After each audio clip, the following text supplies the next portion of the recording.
Welcome to the Creative Piano Teaching Podcast, the place where teachers from around the world meet to share innovative ideas about music education. Listen and learn as we help you motivate your students, grow your income, expand your studio, and become a more creative piano teacher. G'day everyone, and welcome back to the Creative Piano Teaching Podcast. So great to have you listening again today. I do hope you've been enjoying the first half of the year. We've covered an amazing amount of content and different ideas and topics, and I do hope they've been helpful for you in your teaching.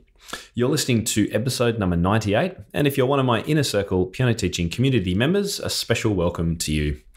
My name is Tim Topham, and I'm the host of the Creative Piano Teaching Podcast. And this is the place where you can get weekly inspiration, ideas, and teaching strategies to help you be the best piano teacher that you can possibly be. Today's show notes and a video recording and full transcript are available at timtopham.com/episode 98. The Creative Piano Teaching Podcast is proudly supported by the InnerCircle, your one-stop online shop for piano teaching inspiration, training, lesson plans, business advice, and support. The InnerCircle is the place to get your piano teaching questions answered and to hang out with other teachers and music education experts from around the world. From Norway to New Zealand and India to Idaho, we'll help you build the studio of your dreams. You can get access to top-rated video courses, including Piano Flicks, How to Teach Pop Piano, No-Book Beginners, Piano Studio Marketing, Teaching the 12-Bar Blues and Jazz Improv, and courses currently in production, including Group Teaching 101, How to Convert from Independent or Individual to Group Teaching, 4-Chord Composing, and Grooving with GarageBand, and a heap more. The InnerCircle is a thriving community of dedicated, passionate teachers who are committed to giving their students the very best opportunities possible and sharing all their wins with the community along the way. Find out how you can become a part of the InnerCircle today at timtopham.com/community and take $100 off an annual membership right now with code PIANOPODCAST. So today's podcast is a little bit different. It's in fact a sneak peek inside one of our monthly member masterminds. So what are these and how do they work? Well, each month as a community, we get together online for a group chat, and this is only available to members of the InnerCircle. So you might be wondering, what on earth is this all about? Well, a mastermind is just really a roundtable conversation with a group of people who are able to ask questions, say, a few of their struggles or things they want help with, and get feedback from the rest of the group in a really supportive, open, caring kind of environment. The ones we do for the InnerCircle, because the community is scattered all across the globe in different time zones, we run it a little bit like a webinar. So it's a virtual roundtable, I guess you'd say. So it looks a little bit like a webinar, where you can just join in and watch and chat just like you would do with any of my other webinars. But the great advantage to the masterminds is that you can actually come into the live room with me and whoever else wants to join in. So on any one of our masterminds, we might have between 4 and 10 people live in the room, and then another up to 30 members or so in the chat. So we don't actually see those people, and they can see us, but we don't see them, and they're just able to chat to ask questions, and I'll ask their questions to the group on behalf of everyone who's watching. And if you're obviously live in the room, then you are on screen and you can actually chat with us all. It is such an awesome opportunity to get together with other people. And as I say, get to share ideas and ask questions and get help. We've now got about 15 of these all stored in the resource library, and they're about an hour long each. So if you're enjoying things like these podcasts or my webinars, then think about how cool it would be to actually be live with me when I'm asking some of these questions of guests and things like that. That's exactly what these are like. The masterminds are often based around a topic of focus on the blog and the podcast. So in June, for example, the focus of the blog and podcast was business. So for our mastermind, I decided let's do a business chat everyone can ask their business questions. And I decided to ask Daniel Patterson along from growyourmusicstudio.com, who many of you will be familiar with. He's got some great ideas about growing big studios and group teaching and things like that. So I said, hey, Daniel, come along, hang out with my members. And if you're happy to answer some questions, I know they'll really enjoy having you there. And they did, of course. In May, we had a focus on lead sheets. So I got Susan Dees, who was on the podcast again a little while ago. And it was actually an incredibly popular podcast because she's one of the few people who's actually put together some kind of curriculum around teaching kids to read lead sheets. So I said, Susan, come on. Could you come and hang out with us and my cool members in a mastermind situation? And she did, and she was incredibly helpful. And just in April, we focused on Piano Safari. As many of you will know, I'm a big fan of Piano Safari and their beginner teaching style and methods. So I invited the authors, Julie and Katie, to join us for a mastermind. So it's great because I've got a lot of contacts from the podcasts that I have been doing. I have a lot of people who I can ask to join these fantastic masterminds to not only deliver a little bit of new content, as people are often happy to do, but then just be able to be there to support and answer questions from any of the members. We've also done a few pure roundtable discussions. So without too much of an agenda or a topic, just giving any members who are there the opportunity to ask questions. And so people have talked about questions about changing to group teaching, how they should do that. And people who are already doing big group teaching or running multi-teacher studios were able to give their advice. We've had questions about whether people should hire new studio spaces or stay at home, and how to teach basic improv and what they should do when kids are struggling with this element of technique, and just about anything you could possibly want. While, it's fun to get onto a Facebook forum and type a question, there is nothing quite like being face-to-face with someone, even though it's virtual, and being able to ask some questions. So I thought what we would do today is just share with you one segment from a recent mastermind. The topic was business and marketing and growing studios.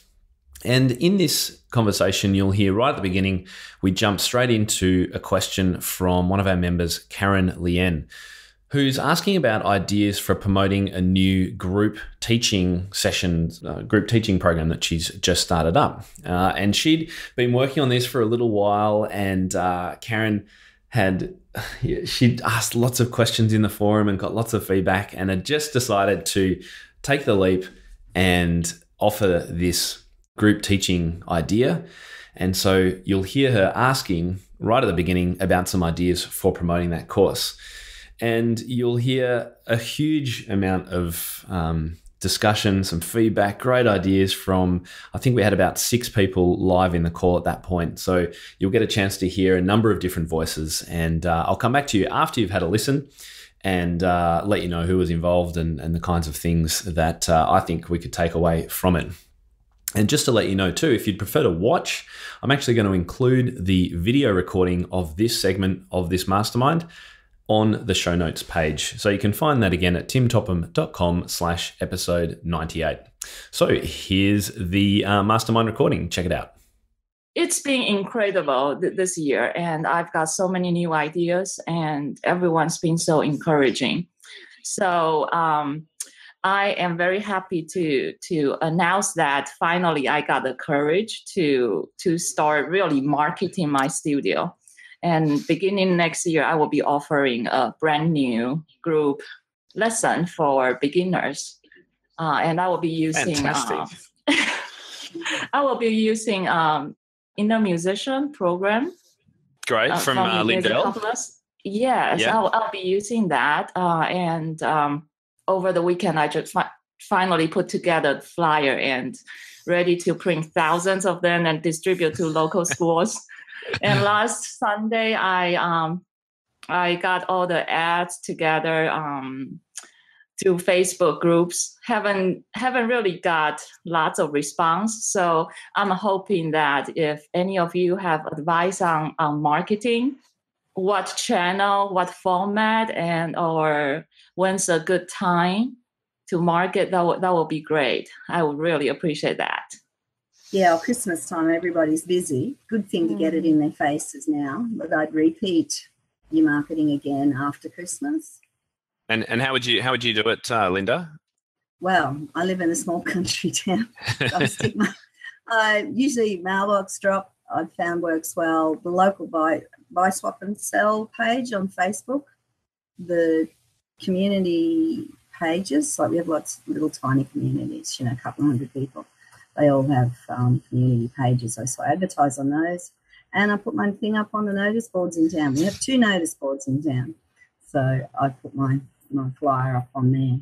But the mailbox drop maybe if you're in a bigger place. And yeah, it's going to depend a lot on your local situation, I think, Karen. And I was just talking to a friend of mine who owns a couple of music schools here in Melbourne, and we were talking about Facebook advertising and online advertising versus offline, and he gets most response from letterbox drops offering a free trial. It still does. So that's perhaps a good way to go. Does anyone else have any tips for Karen? I give my current students a credit when they refer a student to me, because I have pretty nice quality students and they know nice quality people. like if they tend to be organized and bring their kid on time, their friends are organized and bring their kids on time.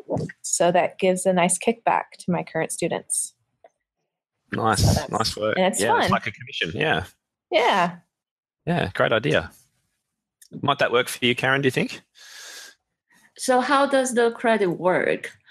They just get a $20 credit on their account for their next billing. I bill by semester, but if you bill by month so they just, it has to be when that person signs up for the lesson. So when I first get paid, then I just put that credit on. Not just because they turned up for their free trial. They have to enroll. Right. And it can't be like a sibling, but it could be like a cousin. Okay. As long as it's like in a different family. But that in my local piano association, they have a website where we're allowed to list our websites. Those are the 2 that I get the most students from. And I live in the suburbs. I don't know if that would help you if you knew where I lived.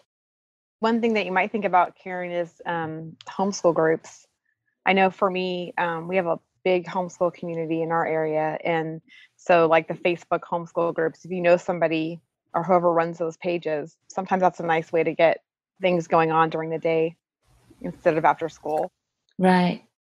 And Julie is watching. She says she talks about being a piano teacher to everyone, all the families, everyone she knows. And she has got a couple of students enrolled from a doctor friend, even like just talking about what you do to people. I think she's saying you never know who is interested and what can happen from a conversation. So yeah, good point, Julie. That's a very simple, low-hanging fruit, they might call that in marketing, just talking about yourself. And what about the online idea, Karen? Have you mentioned? Did you mention online groups? Yes, I posted ad on Facebook groups. Right, okay. Are Facebook groups going to be your target market, though? Which Facebook groups? I posted in local buy and sell and mostly local garage sale group. Okay. And I try to post on local moms group, playgroup group, but there are lots of restrictions. And some don't welcome that kind of posting. You could also try, if you've got existing students, is putting photos and things up. Obviously ask the parents, but take a video of some of your existing students, and put it up and get the parents, so the parents will share it and like it and all that sort of stuff. So it's a really good way to get their friends. Yeah, absolutely. And we were talking about just having breakfast with Paul yesterday, actually. It's down in Melbourne, which was nice. And we were talking about marketing and how we were getting videos and live testimonials from the people that were doing our live workshops around Australia this year. And that was a really simple but effective and very down-to-earth kind of form of marketing too, that whole testimonial idea. So, yeah, there's lots of great opportunities there, and I think if it's like anything in business, you've got to just test and keep records of things if you possibly can. When people do sign up, ask them where they found out about you from, or see what code they've used if you've offered something like that, so you can track what marketing efforts are having the most results. I think that's important too, and then you can just drill down on the ones that are most effective. I think it's good to have that kind of information on the enrolment sheet. Like when they first come and put in all their details, that's one of the details that you put down on the sheet is, how did you find me? Yeah. Because sometimes in the interview you forget to ask those questions. Be a good thing to have it on an interview sheet for your new sign-ups too. Yeah. Does that help, Karen, a little bit? Yes. I'm always interested in finding out how students heard about me. And Tim, you mentioned about using code, and so how do you use that?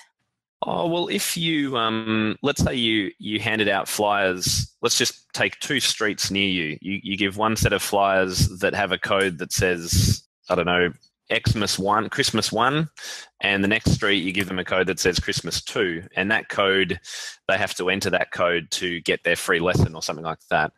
You can then track which street or which flyer created the most returns for you. That's a very simplified view, but that's the idea of coupon code. So if people sign up to my community with a coupon code, I can track which webinar they've come from that have brought them in with that particular code. So that's kind of helpful. There's probably other ways to do that, but that's a simple way. I really hoped you enjoyed that look inside one of the 15 now InnerCircle monthly mastermind recordings that we've held since the community launched. As you can tell, they're packed with information, the sharing of great ideas, and are just one of the many benefits of membership of the InnerCircle. And you can see that Karen was able to get a huge amount of ideas on how she could move forward with that part of her studio teaching. And so, imagine what you could do with that kind of information if you were to ask a question of our community and get some feedback like that. It could be completely revolutionary to what you're doing and how you're going about things.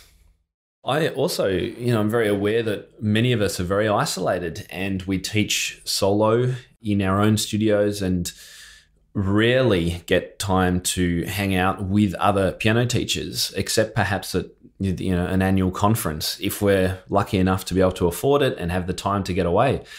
So when you are operating on your own a lot, as I say, while it's great to be able to jump on Facebook or whatever it is and have a flip through some questions and things, there is nothing like actually feeling a part of a real community of teachers who are all so passionate about not only doing amazing things in their own studios, but also about sharing all of their great ideas with everyone else. And I think that is one of the crucial aspects and benefits of this community.